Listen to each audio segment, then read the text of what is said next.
Hello everyone. Welcome to the FutureDDS Dental School Experience Series, where we help you decide which dental school is right for you. Every school offers a unique and different dental school experience, so who better to explain than a student who goes there? Our goal is to give you a first-hand perspective of every program across the U.S. and Puerto Rico, and ultimately help you make the right decision what school would be best for you to spend your next 4 years of your dental school journey. Today, we'll be showcasing Danessa Ramos, who is a second-year student at Missouri School of Dentistry and Oral Health at ATSU University. How you doing today, Danessa? Hey, I'm good, thanks. Yeah. Well, welcome. Thank you for joining us. Taking some time out to give us your perspective on your experience so far. If you could, tell us a little bit about yourself, where you went to undergrad, how you got into dentistry and all. Okay, so like I said, Danessa Ramos, and I am from Bolivia originally, but I was raised in Florida, Miami, and I got into dentistry because sophomore year in college, I was trying to find things, career paths to take, and I volunteered at a clinic that was run by my church, and I was an interpreter for my Spanish community. And as they did medical and dentistry, and the dental field kind of like grabbed my attention more. And before I knew it, I became their dental assistant. And because it was a church-based, volunteer-based health clinic, the dentists, just the way they volunteered and shared their time, kind of like impacted a good experience for me, and I wanted to be involved. So that's how I got into dentistry. Man, awesome. That's a great story. I guess if you could, tell us a little bit more about your school. What do you guys pronounce it? MOSDOH, right? MOSDOH at ATSU? Okay, yeah. If you could, tell us a little bit more about MOSDOH, just like the class size, exactly where it's located in Missouri. And how was that city for you and everything? How was that transition for you? So MOSDOH is a new school. The first class was like 2013. Okay. And we have a very different system because we have a split campus where we do 2 years in Kurtzville, Missouri. And Kurtzville, Missouri is a pretty small town or city. And then we move on and transition for our third and fourth year, we transition to St. Louis. Yeah. Our class size is very small, which I like, and that's why I chose it. It is 42 students. But I know that they had just expanded that to 60 now. This year, next year, they're going to do 60 students. So yeah, it's very different. Our school is, the first year we do a lot of book-based. So the first year we take a lot of tests and get all the book studies out the way. Second year we do a lot of hand-on experience, all sim clinic. And then third year, we move to St. Louis and we see patients. And fourth year, we do rotations. When you were actually, still pre-dent and thinking about which schools you wanted to go to, making your list of schools to apply to and all, what were some key factors that you were looking at, and I guess what were some key things that, ultimately led to your decision to go to Missouri? Key factors there was a lot of like student to faculty ratio. I didn't really want to be competing for time or seeing, I didn't want to be competing with my classmates if I had to see my faculty or to see my instructors. So that was a big plus about that. I also did not want to be distracted with a big city because I get distracted real easily. So knowing that I can have both worlds where I'm like a small city and then big city kind of like helped out. Also, my school, St. Louis, has a population of patients that require a lot of dental health, and only like 60% of the Missouri population has seen a dentist. Wow. So we are actually always at book appointments. We're never in need of patients, and we don't have to find them. The school provides them for us. Gotcha. So that kind of gave me a lot of insinuate to come here. Got you. Awesome. So again, if we could go back and just think back to the time you were actually applying and interviewing, could you walk us through how that interview day was at MOSDOH? Like, how was it, actually showing up and going through the tour and all of that? How was it for you? Okay. So, like I said, Kurtzville is very small. So when I came here, I didn't realize how small it was going to be. So I kind of got a culture shock. Gotcha. And There doesn't, so my flight actually got canceled, so they had to drive me down here because it was icy roads, and so the airplane couldn't land. And when I got here, like there was a municipal airport that was closed, but thankfully I was actually staying with a student who had offered she had offered, because we have this program of ambassadors that we get to stay with students. Okay. So she picked me up, took me home, gave me all the info, made me feel comfortable. The next day I got up, and the interview process was very, it was like only six of us at a time. And we got to know each other, we took breakfast, and then we went and interviewed. It was a 2-on-1 interview. So for 30 minutes, so two instructors kind of went back and forth asking me questions. I know that changes though, because I know now, right now they're doing more like one interview 15 minutes, another interview 15 minutes. So that goes back and forth, they change. Gotcha. But overall, it was actually a very easy interview. They just wanted to confirm that I was the same person in paper, and I can not be awkward and just be social, because it's very important for them to know that you can interact, because you're going to be interacting with patients. So they just wanted to make sure that I was being honest, because I remember they kind of asked the same question 3 or 4 times in different ways and just to make sure that I was being honest with my answers. Cool. So we'll stay back there. When you actually, finish the interview, you go home and you get your acceptance. So now, you're excited to get back to school and actually transition into actually taking classes. How was the initial few months once you got there, like going through orientation, actually getting your schedule and, getting into those classes? How was that transition? So I took a year off. So for me, it was hard to get back to that schedule from 8 to 5 and then going home and then studying all night again. So it's very hard, but once you get used to that schedule and you organize yourself, it kind of just flows. Also, having tests every other day, kind of like I had anxiety, but because you do it so much that you just get accustomed to it, it just comes naturally to you. So, but the toughest is just the long hours. We actually don't even go 8 to 5. Most of the times, the first year we went from 8 to 2, 8 to 3. They give you enough times for you to go home and study, because you're going to have a test the next day. So, yeah. Okay, so it wasn't too bad, but yeah, it's getting used to studying, the studying habits, getting used to what works for you. Because at first I remember that I'm one of those students who independently studies and writes everything out. I noticed I can't write everything out. My hand was like, I was gonna have carpal tunnel. Like I couldn't. So I moved on to like typing my notes out, to now like actually just talking it out with my colleagues. So Got you. So I guess what does a typical day look like for a first year student? You said you have a test every other day or something? Like, yeah, so the curriculum is very different too. okay. So the curriculum is usually 1-week course. Like let's say you do cardiopulmonary. You start Monday, and it goes all the way to the next Monday, which you're going to take your final in the morning, and then that after the morning you start a new class.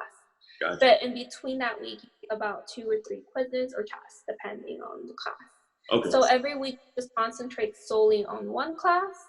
Some courses, of course, are going to be longer than a week. Like head and neck is 3 weeks, but for the most part, week is yeah.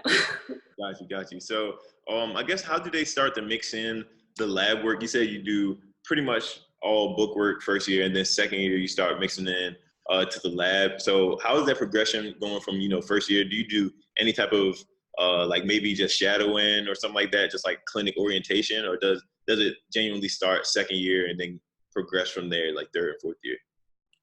Towards the end of first year, the last 3 weeks, you start getting into clinic, or you start doing operative work, meaning like fillings and drillings with amalgam and things.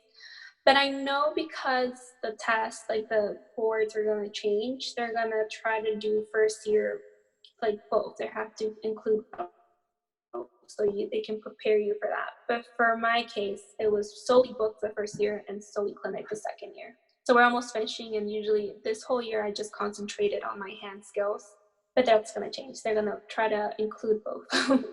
Got you, got you, got you.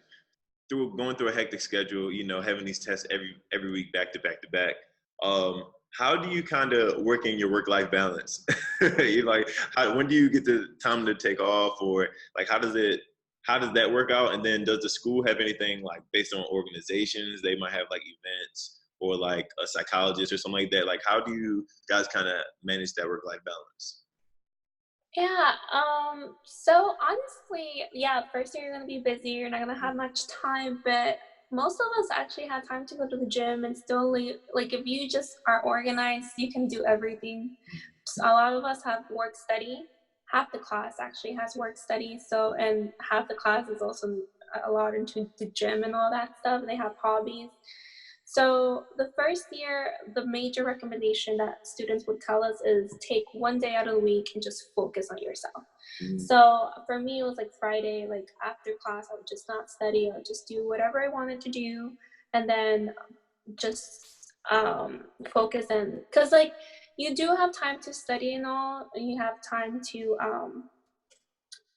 go out, because there's not much to do in Kurtzville. We do spend a lot of time with each other at each other's houses, cooking for each other. So that's something that I liked about my class, that everybody, because we're such a small class size, everybody knows each other and everybody's friends with each other. And we have like a group meet where we're all in it, and we just constantly talk with each other about updates in school. If a teacher told somebody this, we help each other out a lot. Like our Quizlets are open for everybody, so anybody can just go in, help each other. If somebody knows something that the teacher told them, they share it with us. So I kind of got off track with the question, but I like that about that, like that you are manageable to do anything you want. I learned that, especially second year, you have a lot of time, because I told you it's like a lot of hand skills. So you go home and you actually have the afternoon off for yourself. First year, it's a lot of Okay, I definitely understand that. So, you know, I guess anyone, say I'm a pre-dent student right now, looking at MOSDOH at ATSU as a potential school to go to. What should I be focusing on, you know, to prepare myself to be a better applicant, and then also to be more successful once I do get in? My school cares a lot about you knowing about the underserved community, and that Missouri itself struggles with their population to get into dentistry, like to get the patients to be aware and informed. So they do a lot of preventative care. So it's good to know about that. I, based on my volunteer work, I know that helped me a lot with a lot of schools. Knowing that you had not that you're just good in grades, but that you had work or volunteer or anything on the side, hobbies that you're in, that you focused yourself. That helped a lot, because it helps with your interview, how they interact with you and how interested they are with you. Gotcha. So just having additional things on the side helps a lot. Got you, got you. So we're gonna start to wrap up here. You know, I guess what is one thing, you know, you might have mentioned it already. What is one thing that you feel like is a great advantage, or something that's very unique to your experience at MOSDOH that you wouldn't want to change?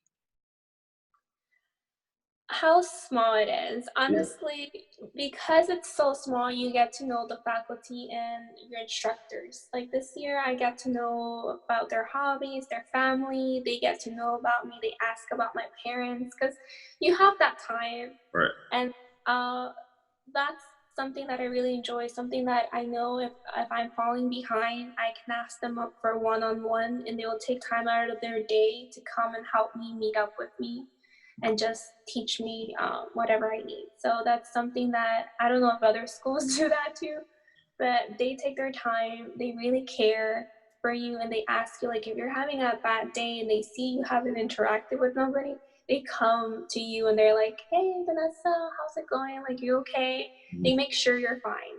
I, like, for example, one student didn't make it to a final because I don't know what happened, but one of our faculty drove to their house to check on them.